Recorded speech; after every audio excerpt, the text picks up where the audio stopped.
Hi, this is Alwin Ignacio, the diva that you love. Kasama ko aking kumaring ultra maldita. Hi, this is Alex Brosas. Ito po ang The TT Show, ang Tarayan at Halakayan Showbiz Edition. Since this is Christmas Eve, bukas na bukas po, magbubukas na ang lahat ng mga kasaling pelikula sa Metro Manila Film Festival. Ito ang nakakaloka. Bukas pa nga lang mag-o-open. Pero bago pa dumating ang opening na yan, na magaganap may intriga sa pelikula ni Derek Cabrido, Ang Malyari. Ang Malyari, of course, ay mula sa Mentor Productions na pinangungunahan na nag-iisang papapi ng bansa, si Piolo Pascual. Diyos ko, ito na. Nanatahimik ako sa bahay, Mare. Biglang may nag-text. Oh, okay, anong say? Si Vice Ganda ang nag-text, di ba? Para sabihin na, ang Hermes. My God! Eto na. May unknown number, anonymous number na nag-text, at ang nakalagay doon ay pagkahaba-haba at klarong-klaro ang mensahe. Pinabasa ko sa iyo, Mara. Oo nga, may arya. May arya. Kakaiba. At ang arya, sinasabi doon, ang bottom line, pinapalitaw na pangit. At pagkapangit-pangit ng Malyari. At ang di umanong, nagpapakalat na pagkapangit-pangit ng Malyari at hindi impluwensyahan daw ang mga jurors ng awarding committee ay si Direk Chito Ronyo. Nabaliw ako, parang bakit? Ba't may ganon? Parang saan nagagaling itong kagaluhan ito? Una sa lahat, sa nagpapakalat ng text na yan, ang dali-dali i-verify kung totoo ang chika mo o hindi. Ayon sa aming pagdadaliksik, may tumawag na kay Direk Chito Ronyo para tanungin siya, Direk, alam mo ba itong balitang ito? Ganyan, ganyan, ganyan, ganyan. At sumagot si Direk Chito Ronyo na, ba't may ganyan? Di pa nga namin nire-review ang Malyari. Taray. Yon, may denial outright si Direk Chito Ronyo. At pangalawa, ang tapang mo rin. Kung sino ka man, kung ate ka, kung kuya ka, kung bakla ka, kung taga-Tung Dynasty ka, nakalagay ang number mo doon. Sa text, Pino-forward mo message.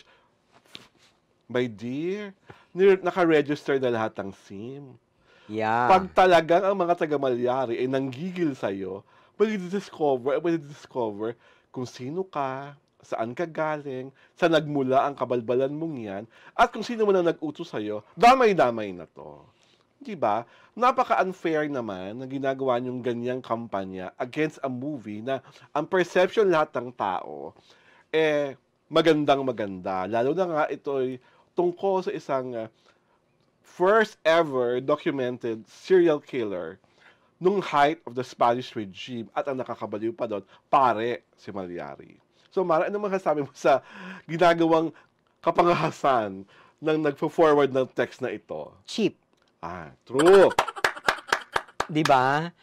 I mean, why concoct a story which you cannot substantiate? Yes. Sabi mo nga, nag-react na si Direk Chito at sinabi niya na hindi pa namin nare-review. Diba? Number 2, cheaper. You know why? Why? Kasi, bakit ka mag-iimbento ng isang istorya para lang siraan ang isang pelikula?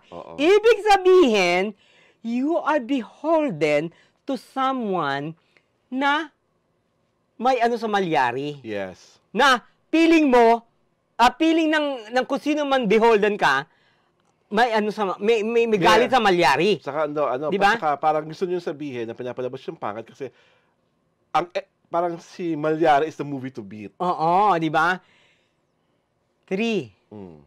This is the cheapest. Okay. You know why? Kasi, hindi nyo matanggap yung katotohanan. Di ba?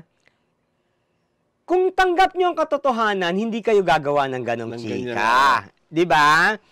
It only shows na substandard ang way of thinking nyo. Kasi you did not go beyond the competition. Ginawa mong cheap ang sarili ninyo. Underground attack. Oo, di ba? Parang ano, do things with subtlety. Di ba? Ang ginawa nyo, very obvious. It's an obvious attack to a movie. What does it show? Ibig sabihin, talo kayo. Yes. Ibig sabihin, kinakabahan kayo sa movie ni Papa mas P. ano to, mas superior to. Oo. Diba? That is an indirect admission to the superiority of Malyari over whatever you are promoting. Yes. Diba ganun lang naman yon? At ang nakakaloka pa, magpapakalat kayo ng ganyan text sa mga press pa. Oo, Siyempre ang mga press, magpapasapasahan agad yan. Pag-uusapan agad yan. Oo. At talagang yung iba nga, tinatawagan pa yung number, ha? Alam mo, ang kabaliwan nila, this, hindi nila nakita coming. Alam mo kung bakit? Pinasikat nyo lang ang Malyari. Yes. Lalong magiging curious ang mga tao sa Malyari. Ano yon? Libreng promotion for Malyari! Yes. Diba? Oo. Samantalang yung gusto nyo i-promote, never heard! Oo. Kung sino man kayo. Kung sino man ang nagpakalat niyan, may pagkatanga. Yes. Parang, di ba parang mag-iisip ka, di pinasikat mo lang si Piolo, pinasikat mo lang yung movie niya, Metro Manila Film Festival, sino suffer? Di ikaw, yung gusto mong pasikatin, wala. Kayo ang lulubog. Diba? Kayo ang lulubog, di ba? Think.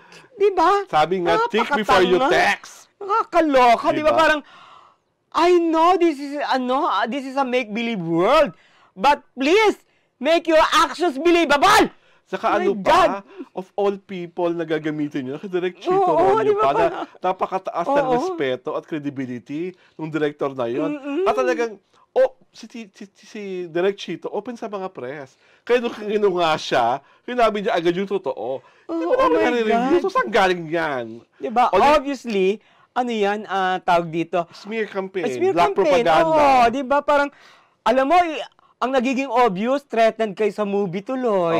Di ba? Ganun lang yun. Di ba? Kasi ang dami-dami movie Yun lang ang inano nyo. Ibig sabihin, di ba? Yun lang ang inano nyo ibig sabihin, this is the movie that will crush you. Di ba? Parang this is the movie to beat. Di ba? Parang, that is already an indirect admission that your movie ay failure. Yes. Laos kayo Laos, talaga. China. Walang binat-bat. Wala kayong bat-bat kay Papa P. Sa sinasabi nyo, mas pangit ang movie niya! Diba kaysa sa Malyari?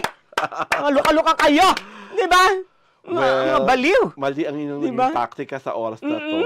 Diba? At iba rin kayo.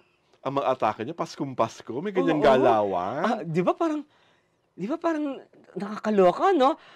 Parang at nakapag-isip na kasi ng gumawa ng ganyan. Hindi kasi kapag nag-isip ka ng ganyan, parang bordering on luka-luka ka na. Yes. Diba? Kasi hindi matino ang pag-iisip mo Saka, sinisira mo isang movie. Saka in this day and age, na lahat traceable. Saka hindi. Ako, nireview ko lahat ng nireview ko lang lahat ng mga trailers. So, napanood ko yung mga trailers. My review ends there, sa trailer lang. Di ba? Napangitan ako, eto parang masyadong, eto corny, eto ganun lang. Because that is what I believe yung content ng trailers. Eto naman, sinabi talagang pangit. What makes it pangit? Di ba? At ang nakakaloka kasi nagsabi ng pangit pa, yung head ng jury. Diyos ko, dahil nakakaloka. Diba? Talagang gusto mong siraan ang pelikula. Gusto mo pa rin sirain si Direk Chito Ronyo. Walang Iba ang fest mo, te. Kakaloka. Kung sino ka man. Adobe ba siya? Charot! Kung sino ka man, iba. Huwag pong ganyan. Let's not resort to, saka hindi naman puto politika. Pelikula lang po ito. Diba? Pakitaan natin po lahat ng pelikulang kasali sa film fest, pero huwag tayong mang-atake ng ganyan kasalbahe. Salbahe po talaga yung gawain ganyan, yung ganyang galawan. It's nakaka-off. And it's so cheapening, my God. At sorry na lang, kay papalo ko si Papa P ang manalong Best Actor. Tapos tinanghal ng Best Picture. At saka naging box office. At naging box office. Ay, di lahat nilamon nyo. Diba? Yung sinasabi nyong pangit, kayo napahiya ng bonggang-bongga. Kayo ang pangit. Kayo pala ang pangit. Actually, lukarit ka rin Kung sino ka man. Kung sino ka man. Kasi, humanap ka ng pangit. Di ba? At nilait mo ang tunay. Baliw ka! At hindi ka iibiging tunay ni Papa P. Oh my God! And on that note, ito po si Alwin Ignacio, the river that you love. Kasama kong aking kumparing Ultra Maldita. Hi, this is Alex Brosas. Ito po ang The TT Show, ang Tarayan at Talakayan Showbiz Edition.